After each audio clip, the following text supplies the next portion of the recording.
परमात्मने नमः।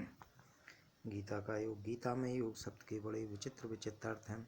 उनके हम 3 विभाग कर सकते हैं। नंबर 1, युजिर्योगे धातु से बना योग, शब्द जिसका अर्थ है समरूप, परमात्मा के साथ नित्य संबंध, जैसे समत्पम योग उच्यते आदि। यही अर्थ गीता में मुक्ता से आया है। और युज समाधौ धातु से बना योग दूसरा है ये, शब्द जिसका अर्थ है चित्त की स्थिरता। और नंबर 3, युज संयम ने धातु से बना योग, शब्द जिसका अर्थ है संयमन, सामर्थ्य, प्रभाव, जैसे पश्चिम में योगमेश्वरम आदि। गीता में जहाँ कहीं योग शब्द आया है उसमें उपयुक्त तीनों में से एक अर्थ की मुक्ता और शेष 2 अर्थों की गौणता है। जैसे युजिर योगे वाले योग शब्द में समता संबंध की मुक्ता है, पर समता आने पर स्थिरता और सामर्थ्य भी स्वतः आ जाती है। युज समाधव वाले योग शब्द में स्थिरता की मुक्ता है, पर स्थिरता आने पर समता और सामर्थ्य भी स्वतः आ जाती है। युज संयमने वाले योग शब्द में सामर्थ्य की मुक्ता है, पर सामर्थ्य आने पर समता और स्थिरता भी स्वतः आ जाती है। अतः गीता का योग शब्द बड़ा व्यापक और गंभीर अर्थक है। पातंजल योग दर्शन में चित्तवृत्तियों के निरोध को योग नाम से जाना गया है और उस योग का परिणाम बताया है दृष्टा के स्वरूप में स्थित हो जाना। इस प्रकार पातंजल योग दर्शन में योग का जो परिणाम बताया गया उसी को गीता में योग नाम से कहा गया है। तात्पर्य है कि गीता चित्तवृत्तियों से सर्वतः संबंध विच्छेद पूर्वक स्वतः सिद्ध समस्वरूप में स्वाभाविक स्थिति को योग कहती है। उस समता में स्थिति नित्य योग होने पर फिर कभी उससे वियोग नहीं होता, कभी वृत्ति रूपता नहीं होती, कभी व्युत्थान नहीं होता। वृत्तियों का निरोध होने पर तो निर्विकल्प अवस्था होती है, पर समता में स्थिति होने पर निर्विकल्प बोध होता है। निर्विकल्प बोध अवस्थातीत और संपूर्ण अवस्थाओं का प्रकाशक है। समता अर्थात नित्य योग का अनुभव कराने के लिए गीता में 3 योग मार्गों का वर्णन किया गया है: कर्मयोग, ज्ञान योग और भक्ति योग। स्थूल, सूक्ष्म और कारण, इन तीनों शरीरों का संसार के साथ अभिन्न संबंध है, अतः इन तीनों को दूसरों की सेवा में लगा दें, यह कर्मयोग हुआ।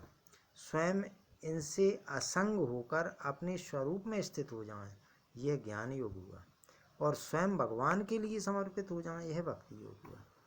इन तीनों योगों को सिद्ध करने के लिए अर्थात अपना उद्धार करने के लिए मनुष्य को 3 शक्तियां प्राप्त हैं।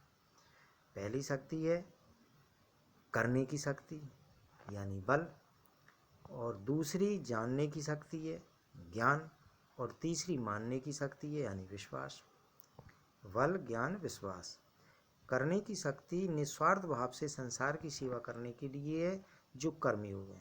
जानने की शक्ति अपने स्वरूप को जानने के लिए जो ज्ञान योग है। और मानने की शक्ति भगवान को अपना तथा अपने को भगवान का मानकर सर्वथा भगवान के समर्पित होने के लिए जो भक्ति योग है। जिसमें करने की रुचि अधिक है वह कर्म योग का अधिकारी है। जिसमें अपने आप को जानने की जिज्ञासा अधिक है वह ज्ञान योग का अधिकारी, और जिसका भगवान पर श्रद्धा विश्वास अधिक है वह भक्ति योग का अधिकारी। ये तीनों योग मार्ग परमात्मा प्राप्ति के स्वतंत्र साधन हैं। अन्य सभी साधन इन तीनों के ही अंतर्गत आ जाते हैं। सभी साधनों का खास काम है जड़ता से संबंध विच्छेद करना। अतः जड़ता से संबंध विच्छेद करने की प्रणालियाँ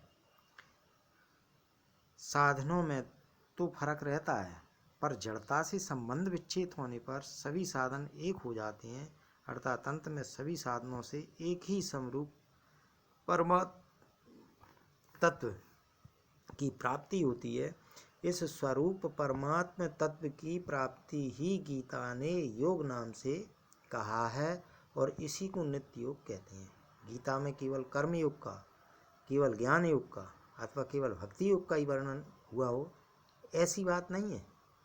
इसमें उपयुक्त तीनों योगों के अलावा यज्ञ, दान, तप, ध्यान योग, प्राणायाम, हठ योग, लय योग आदि साधनों का भी वर्णन किया गया है। इसका खास कारण यही है कि गीता में अर्जुन के प्रश्न युद्ध के विषय में नहीं है, प्रत्युत कल्याण के विषय में और भगवान के द्वारा गीता कहने का उद्देश्य भी युद्ध कराने का बिल्कुल नहीं है। अर्जुन अपना निश्चित कल्याण चाहते हैं, इसलिए शास्त्रों में जितने कल्याणकारक साधन कहे गए हैं उन संपूर्ण साधनों का गीता में संक्षेप से विशद वर्णन मिलता है। उन साधनों को लेकर ही साधक जगत में गीता का विशेष आदर है, कारण कि साधक चाहे किसी मत का हो, किसी संप्रदाय का हो, किसी सिद्धांत को मानने वाला हो, पर अपना कल्याण तो सबको अभीष्ट है।